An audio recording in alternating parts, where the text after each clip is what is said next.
everyone, and welcome to the podcast. Andrew Lord here with you. And today we are speaking with Francois, who is a family man who finds joy in life's simple pleasures. He has a loving marriage and 3 amazing kids who are the center of his universe. He's the driving force behind Courageous Manhood, Man's Ministry. And we're going to find out today how he's moved out of the corporate space and into this amazing new work that he's doing. Francois, it's so good to have you on the podcast. Welcome. Thank you, Andrew. Glad to be here. Excellent. Now, let's just get straight into it. And if we could find out a little bit more about your background, where you've come from and, particularly how you got into the corporate world. Sure.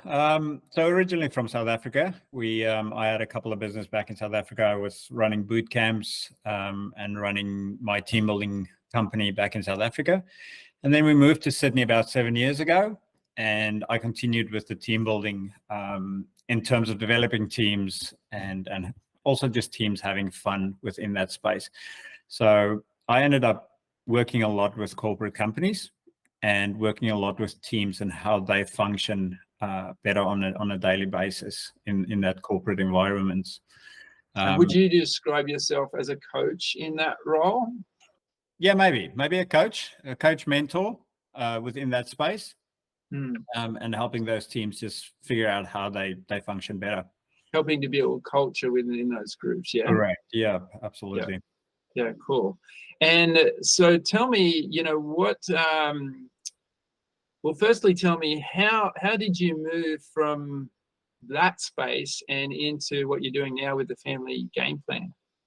For me, it was just seeing how much effort, time, and energy they put into the corporate world to help teams, to create teams in the workplace.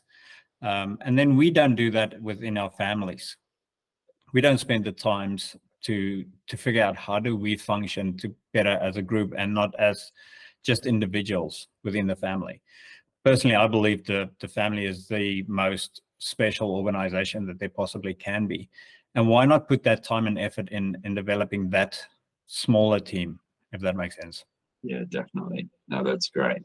And as I've said to you before, often we see family and business, pulling in opposite directions. It's great that you've been able to bring these two together and create a more cohesive experience. So what was the challenges that you were facing in your, in the corporate space that made you want to think, I need to do something different?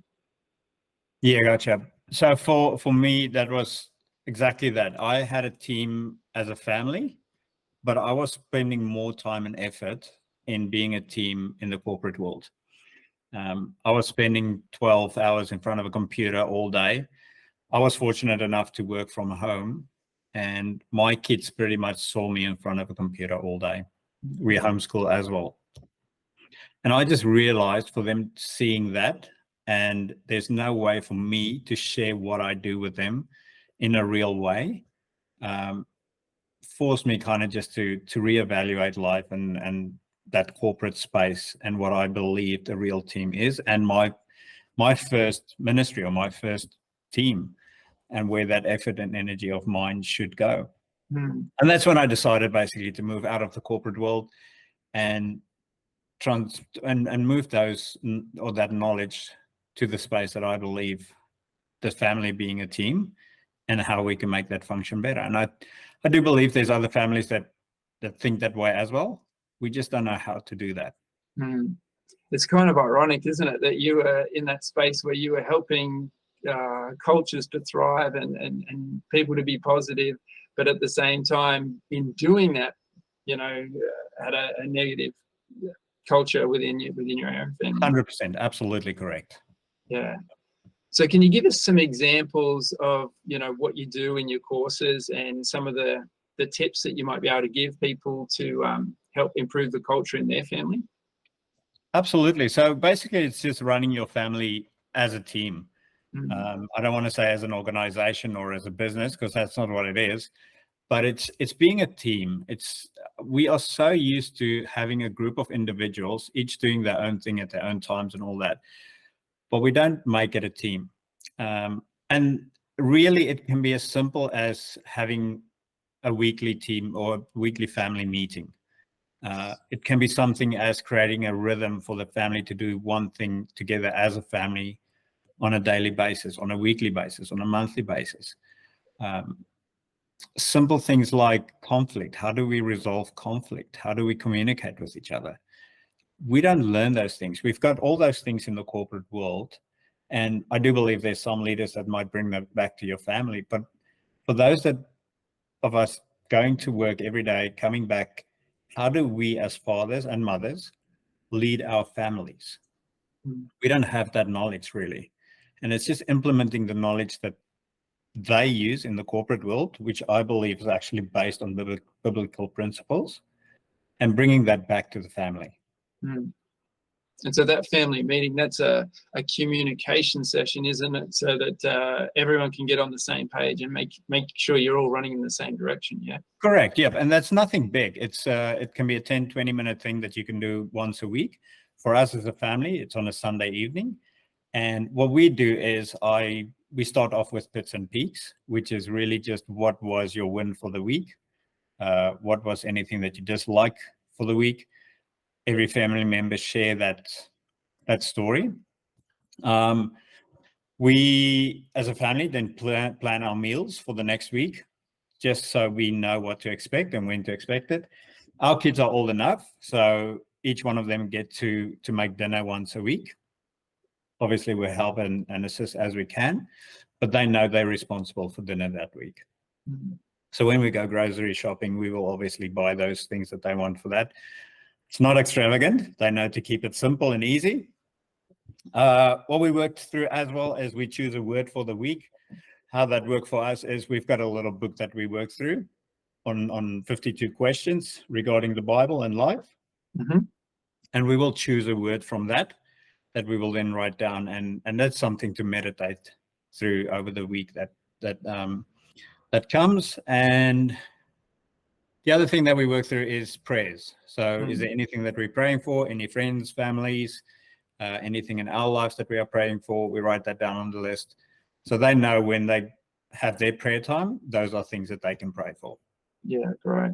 I particularly love that, getting everyone on the same page with prayers. It's so powerful to have everyone, sending that those positive prayers up in the same direction, like you said, as a team. Exactly right. Yeah. And I love the structure that you've got there. You may or may not have realized it, but there's, the spirit, the soul, and the body there. The spirit being your word and your prayers, your pits and peaks dealing with the emotional and the mind side of things, and then just the practical stuff. How does life run in this house? Feeding the body, jobs, all of those sorts of things. So yeah, I did not realize that, and I'm definitely going to make a note of that. That's pretty awesome. It's a cool structure. I like it. What else have you got for us, Francois? I got a lot in my coaching. What I get is people just say everything's chaos, and maybe just a bit of value there is if you do feel something is chaos at the moment in your life, is rhythm. Rhythm is a savior almost in that sense. It's really just choosing one thing that you can do at a certain time of the day, whether that's going for a workout, whether that's waking up early and having a read of the Bible or praying, going for a walk, whatever the case may be. If it's just for you, if it's just chaos in your life, implement that one thing just for you. If you feel there's chaos in the family, implement that within the family. Yeah. So rhythm is a big thing that I feel you can create. The other thing is rest. There has to be a day of rest. And obviously that looks different for everyone. But the rest that you choose for your family is so important. So for our family, it might look like our rest days are normally Sundays. So we would go to church together as a family, and we would then come back. And from there, everybody does their own little thing, really. So chills out. Yep. I might go and read. I journal a little bit on a Sunday. There's no big lunches on Sunday. Everybody just does their own thing. And then on Sunday evening, we will all come together, have dinner together. Again, not a big thing. we keep it really simple on a Sunday, and then go into our family meeting and maybe watch a family movie together. So our Sundays are pretty much, we don't try to do anything on a Sunday other just to spend that. And we might go to the beach. We might do something fun as a family. If everybody wants to do it, if somebody wants to stay home, they stay home. Our kids are fairly older at the moment, but everybody just does what they want to do for that day. But it's so important to have that rest day and make sure you keep that sacred, really. I love that, how you've made that such a priority, because it really is easy for weekends to fill up, isn't it? Like, particularly if families are, sports orientated, that'll take up pretty much all of Saturday. And then if they're ministry orientated or social orientated, which our family tends to be, it's easy for that Sunday just to disappear. And then all of a sudden you haven't had a day of rest, really. Like, you might call it a day of rest, but you haven't actually had it. And you go into the week, it's only a matter of time before that you burn out that way, isn't it? Correct. Yep. And maybe one thing I want to add there is it's so easy for us to make a law of that, of you have to have that specific rest day, and this is what it has to look like. And that just adds, I think, a little bit of tension or stress, which really does not need to happen. For instance, we are going, I'm taking my son with his granddad for a weekend away this weekend. So obviously Sunday is going to look completely different for us. But in that structure, we know that next Sunday we keep going with what happens. We are coming back on Sunday afternoon, and our Sunday evening will actually look exactly the same. We'll still have dinner together and then move into our family meeting. But I think people can go, we can't do this because this is happening on Sunday. Just have that rhythm. This is what we do. If something comes up, if family's visiting, if something happens, even involve them in that. It's funny how you can almost disciple people in the way how to create a rest day and make them part of it. Yeah. I think it's important to realize with all of those structures that they're there to serve you, not the other way around. You don't want to become a slave to rhythm, or you don't want to become a slave to flexibility either. Exactly right. Yes. Yeah. Go with the flow. Do what works. But I love the rhythm. In our family, I am very much the guy who's looking to have more rhythm, more structure, and then Sophia's like pulling the other direction. She helps to balance me out. So over the years, we've found a healthy balance between those two. But it does take time, and it takes effort, and takes communication, doesn't it? It does, absolutely. But again, we do this in the corporate world. Why don't we do this in our families? Yeah. Why would we take the effort, the energy to put it in that space, but not in our families? Do you think the expectation is that, we have that sort of romantic expectation that when we have a family or when we have a marriage, it's just all going to be happily ever after and we don't have to put in the effort? But when we go into business, we know that we're up for some work. And so, we don't get shocked when the work hits us. I think so. And we can absolutely blame Hollywood for that. Yeah. Yeah, 100%. Because they draw those pictures for us that we see on a daily basis. And we think that's what it should look like. Yeah. But I think it should be the other way around. All the work and the effort should go into the family, and then the work comes second, and how we entertain that part. Yeah. A term I often use in my coaching practice is building success from the inside out. So getting the core right, getting the spirit right first, then moving to mindset. But not long after that is the body, and then the family. Before you're heading out into the workspace, before you're heading out into the community, it's like the ripples going out. But correct. But the family is, it's pretty close to that center. Absolutely. 100%. I totally agree with you there. Yeah, cool. Is there any other tips or extra pieces that you'd like to share from the program? Another one that I want to share maybe is having a family vision. It is, something we use in the corporate world to have a company vision or mission statement. And that's definitely something we can have as a family, because I think there's so many times that we, as adults or parents, get married. We don't even know why. We have kids. We don't know why. And it's really just going, why are we married? Why do we have children? And what is the purpose for it? What is the purpose of the family? And that's definitely something to go back to and have a look in the Bible, as we are to cultivate the earth as a family, as a group, not just as individuals. So it's really just setting up that family vision. And I've got a little document, a guide on the website that can help you step by step to set up a family vision statement. And that for us as a family is something that we value very, very much in our family. I'm about to get ours printed and hanged up in the house. It's something that we review every year with our family summit, which is basically the same thing again as in the corporate world. They go for their retreats. We do that as a family as well. We take the year and review, have a look at what worked for us, what didn't work for us, and how we're going to make those changes, and then also look ahead to the year that comes. I know of families that take 2 days away. They book a cabin, they book someplace away from the house, and they spend time there just doing that. Obviously, if money's tight, you do what you need to do. We just, at the end of last year, a few days before Christmas, blocked out, I think it was 2 hours. And we just sat down as a family together in the lounge room, on the lounge room floor. And we spent time in prayer, had the year in review, and set up the year that's to come. Everybody sharing their goals, their visions as an individual, but how that relates to the vision for the family. Yeah, that's so cool. And so you've got an intake of the family game plan happening soon, is that right? Correct, yep. So we're running a 3-month cohort, 12 weeks. Each week we will deal with one topic. How that will look like, we will get online as a group. I will deliver a keynote.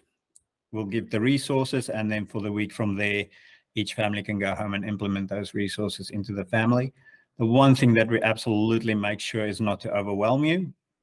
So you can be sure it's basic, easy steps that you can implement in your family that will definitely make a difference. No, that's great. And when's that happening? We are kicking off on the 2nd of February. 2nd of February. 6th of February, sorry. Apologies. 6th of February, okay. 6th of February. So for everyone listening, the 6th of February, by the time this podcast goes live, that will be not that far away, okay? So you're going to need to move quickly. Hopefully there's some places left by the time you guys hear this. You want to be a part of this program.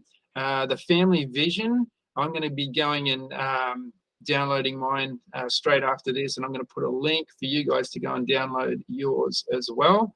And then we will give a 50% discount to everybody that wants to download that. And then awesome. They can use the code FAMILY and they will get their 50% discount. Fantastic. There you go. So click on the link that's just below. If you're listening to this on Spotify, go back to the podcast page, click on Family Vision, get your 50% discount. Thank you, Francois. And then make sure you go and check out the family game plan due to start on the 6th of February. This is so good. I'm really excited about what this can do for our community, Francois. It's really what's needed. I think people do need to get activated. They do need to understand, who they are. First of all, they need to develop mindset skills, but a big part of that is understanding the family, operating together as a team. I just think it's such a powerful thing, and I'm excited to see what comes of it. Thank you so much for spending some time with us today. I can't wait to get this out and share it with the community. Thank you, Andrew, and thanks for the opportunity. I really appreciate it. And there you have it, Francois Haasbroek from Courageous Manhood, author of The Family Game Plan, and he is doing some amazing work in that family restoration space, bringing his team building, his culture building skills from the corporate world and helping to build families. It's such an important thing for now. How do we activate ourselves, not just in our work and our places of influence, but where it really counts most, in our family, amongst the people that we love and care about. That's all from me for today. Don't forget to subscribe to the podcast and also check out those links below. Hope you're having a wonderful week. Bye for now.